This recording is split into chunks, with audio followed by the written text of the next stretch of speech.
ಜೈ ಶ್ರೀಕೃಷ್ಣ, ಜೈ ದುರ್ಗಾ ಮಾತಾ.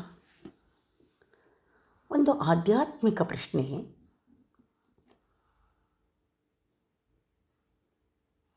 ಹಿಂದೂ ಧರ್ಮದ ದೃಷ್ಟಿಯಲ್ಲಿ, ಹಿಂದೂ ಶಾಸ್ತ್ರ ಪ್ರಕಾರ ಆತ್ಮ ಎಂದಿಗೂ ಸಾಯುವುದಿಲ್ಲ, ಆದರೆ ದೇಹ ಮಾತ್ರ ಬದಲಾಗ್ತಾ ಹೋಗುತ್ತೆ. ಈ ವಿಚಾರವನ್ನು ನಮಗೆಲ್ಲ ಸ್ಪಷ್ಟವಾಗಿ ತಿಳಿಸಿರೋ ಗ್ರಂಥ ಅಂದರೆ ಅದು ಭಗವದ್ಗೀತೆ.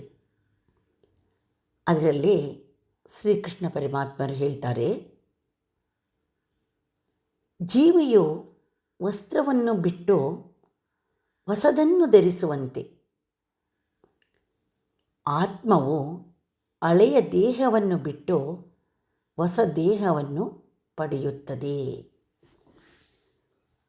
ನಾವು ಬಟ್ಟೆನ ಹೇಗೆ ಬದಲಾಯಿಸ್ತೀವೋ ಒಂದು ಜೀವಿಯಾದಂತಹ ನಾವು, ಅದೇ ರೀತಿ ಆತ್ಮವು ಹಳೆಯ ದೇಹವನ್ನು ಬಿಟ್ಟು ಹೊಸ ದೇಹವನ್ನು ಪಡೆಯುತ್ತದೆ. ಹಾಗಾದರೆ ಮನುಷ್ಯ ಮತ್ತೆ ಮನುಷ್ಯನಾಗಿಯೇ ಹುಟ್ಟುತ್ತಾನ?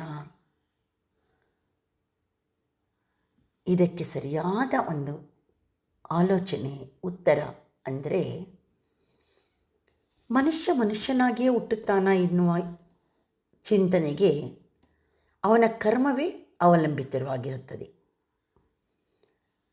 ಆ ವ್ಯಕ್ತಿಯು, ಆ ಜೀವಿಯು ಉತ್ತಮ ಕರ್ಮಗಳನ್ನು, ಸತ್ಕಾರ್ಯಗಳನ್ನು, ಭಕ್ತಿಯ ಮಾರ್ಗವನ್ನು ಅನುಸರಿಸಿ ನಡೆದಿದ್ದೇ ಆದರೆ ಮತ್ತೆ ಮನುಷ್ಯ ಜನ್ಮ ಅಥವಾ ಇನ್ನೂ ಉನ್ನತ ಸ್ಥಿತಿ ಆ ಒಂದು ಆತ್ಮಕ್ಕೆ ಸಿಗಬಹುದು.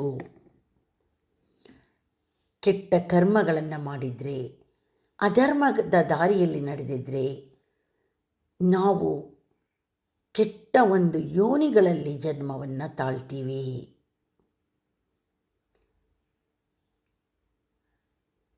ಇನ್ನೂ ಅತ್ಯುತ್ತಮವಾದ ಜ್ಞಾನದಿಂದ ನಾವು ನಡ್ಕೊಂಡಿದ್ದೇ ಆದರೆ, ಆತ್ಮಜ್ಞಾನದಿಂದ ಜೀವನ ಮಾಡಿದ್ದೇ ಆದರೆ ಖಂಡಿತವಾಗಿಯೂ ಆ ಆತ್ಮ ಮೋಕ್ಷವನ್ನು ಪಡೆಯುತ್ತೆ, ಪುನರ್ಜನ್ಮವೂ ಇರುವುದಿಲ್ಲ. ಅಂದರೆ ಖಚಿತವಾಗಿ ಮನುಷ್ಯನೇ ಆಗಿ ಹುಟ್ಟುತ್ತಾನೆ ಎಂದು ಹೇಳಲಾಗುವುದಿಲ್ಲ. ಸರಳವಾಗಿ ಹೇಳಬೇಕು ಅಂತ ಹೇಳಿದರೆ, ಮನುಷ್ಯ ಒಂದು ನಮ್ಮ ಏನು ಮನುಷ್ಯ ಜನ್ಮ ಅಂತ ಬರುತ್ತೆ, ಅದೊಂದು ಅವಕಾಶ ನಮಗಿಲ್ಲ. ಆತ್ಮವನ್ನು ಶುದ್ಧಿಗೊಳಿಸಲು ಮತ್ತು ಮೋಕ್ಷದ ಕಡೆಗೆ ನಡೆಯಲು ಮನುಷ್ಯ ಜನ್ಮಕ್ಕೆ ಮಾತ್ರ ಅವಕಾಶವನ್ನು ಭಗವಂತ ಕೊಟ್ಟಿದ್ದಾನೆ. ಹಾಗಾಗಿ ಮನುಷ್ಯ ಜನ್ಮ ಅನ್ನೋದು ತುಂಬ ಪವಿತ್ರವಾದದ್ದು.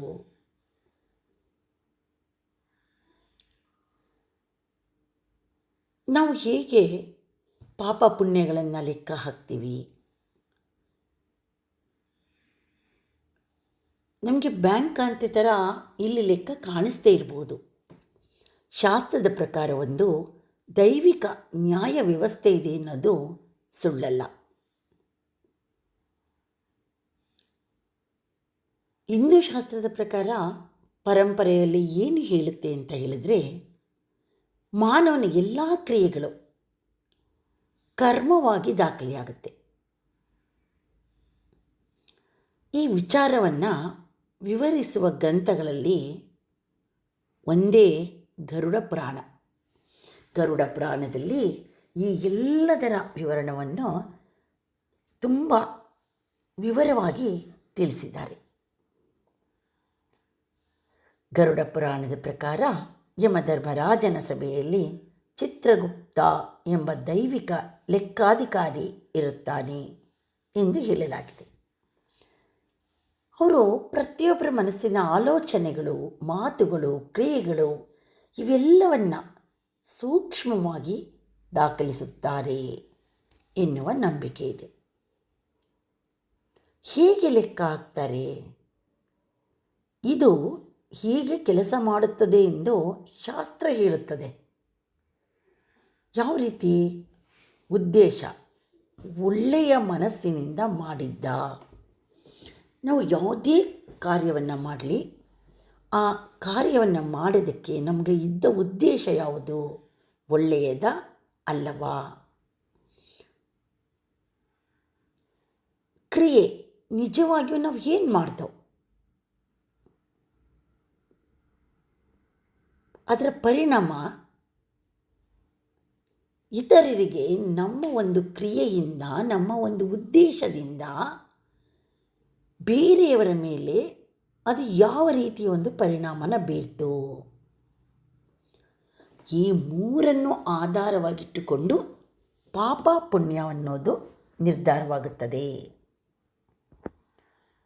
ಇನ್ನೂ ಸರಳವಾಗಿ ಹೇಳಬೇಕು ಅಂತ ಹೇಳಿದ್ರೆ, ಪ್ರತಿ ಯೋಚನೆ ಒಂದು ಬೀಜ ಇದ್ದ ಹಾಗೆ, ಪ್ರತಿ ಕ್ರಿಯೆ ಅನ್ನೋದು ಒಂದು ಬಿತ್ತನೆ ಇದ್ದ ಹಾಗೆ. ಫಲವೇ ಪಾಪ ಅಥವಾ ಪುಣ್ಯ. ನಾವು ಏನು ಆಧ್ಯಾತ್ಮಿಕದ ದೃಷ್ಟಿಯಲ್ಲಿ ದೇವರು ಲೆಕ್ಕ ಹಾಕುವರು ಎಂಬುದು ಇದೆಯೋ, ಆ ಒಂದು ಭಯಕ್ಕಿಂತ ನಮ್ಮ ಅಂತರಾತ್ಮವೇ ಮೊದಲ ನ್ಯಾಯಾಧೀಶನಾಗಬೇಕು. ನಾವು ತಪ್ಪು ಮಾಡಿದಾಗ ಒಳಗೆ ಕಿರಿಕಿರಿ ಆಗುತ್ತದೆ. ಅದೇ ನಮಗೆ ಭಗವಂತ ಕೊಡುವ ಸೂಚನೆ. ಒಳ್ಳೆಯ ಕೆಲಸ ಮಾಡಿದಾಗ ಶಾಂತಿ, ಸಮಾಧಾನ ದೊರೆಯುತ್ತದೆ. ಅದೇ ಪುಣ್ಯ ಫಲದ ಮೊದಲ ಅನುಭವನ ಆ ಭಗವಂತ ನಮಗೆ ನೀಡ್ತಾನೆ. ಇದರಿಂದಲೇ ನಾವು ಪಾಪದ ಕೆಲಸದಲ್ಲಿದ್ದೀವಾ, ಪುಣ್ಯದ ಕೆಲಸದಲ್ಲಿದ್ದೀವಾ, ನಮ್ಮ ಮಾರ್ಗ ಯಾವುದು, ಸನ್ಮಾರ್ಗದಲ್ಲಿ ನಡೀತಾ ಇದ್ದೀವಾ, ಜ್ಞಾನದ ಜೊತೆಗೆ ಸುಜ್ಞಾನವನ್ನು ಪಡೆದುಕೊಳ್ತಾ ಇದ್ದೀವಾ, ಆ ಭಗವಂತನ, ಆ ಪರಮಾತ್ಮನ ಸಾನ್ನಿಧ್ಯದ ಸವಿಯನ್ನು ನಾವು ಸವಿತಾ ಇದ್ದೀವಾ. ಆತ್ಮ ಪರಮಾತ್ಮನಲ್ಲಿ, ಪರಮಾತ್ಮ ಆತ್ಮನಲ್ಲಿ ಒಂದಾಗುವ ಮಹತ್ ಕಾರ್ಯದಲ್ಲಿ ನಾವು ಮುನ್ನಡೀತಾ ಇದ್ದೀವಾ? ಎಲ್ಲದರ ಒಂದು ಸ್ಪಷ್ಟ ಉತ್ತರ ನಮಗೆ ಇಲ್ಲಿಯೇ, ನಮ್ಮಲ್ಲಿಯೇ ಸಿಗುತ್ತದೆ. ಜೈ ಶ್ರೀಕೃಷ್ಣ.